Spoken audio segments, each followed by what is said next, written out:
KMIR News starts now. Good evening. Thanks for joining us here at 11. I'm Gino Lamont. And I'm Thalia Hayden.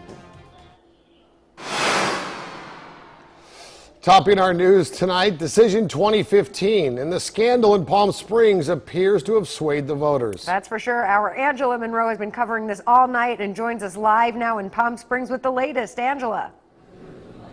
Well, Thalia and Gino, I am at Rob Moon's election party tonight, and currently he is in the lead with 37% of the vote. The closest candidate after him is 25%. That's Ginny Fote. Remember, this is a wide array with 8 people. So, Rob, what is your reaction to this amount of a lead at this point? I'm just really grateful for the people of Palm Springs for their support and their faith in my campaign. It's really very humbling.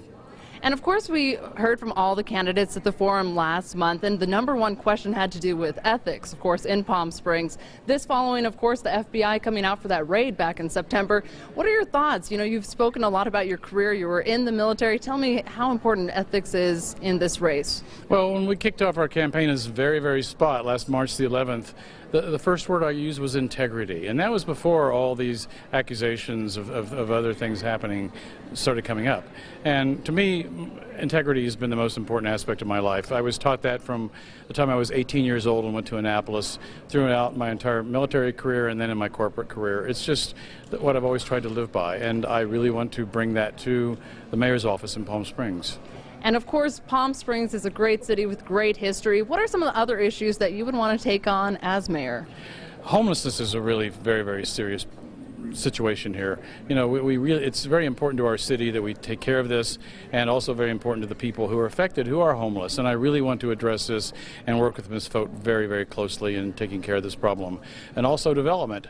I've always been a strong supporter of development in downtown Palm Springs, but reasonable, scalable development that's proper for Palm Springs. And I'm a very strong supporter of preserving our architectural integrity for the mid-century. It's very important to me to do that. Well, thanks so much for joining us tonight. Any final words that you would like to say to the voters out there, or reaction to where our results currently are? Well, you know, I just want people to realize that, you know, you can run for office without a whole lot of money. We took no money from developers, no money from special interest, and we had very small donors, and we did this on a third of the budget some other people did it on, and we had no paid staff. We had all volunteers. We had about 75 or 80 volunteers who worked their hearts out for the past 8 months. So it was a real grassroots effort, and I'm so grateful to everyone and all my volunteers who helped us. Thanks so much for joining us, and once again,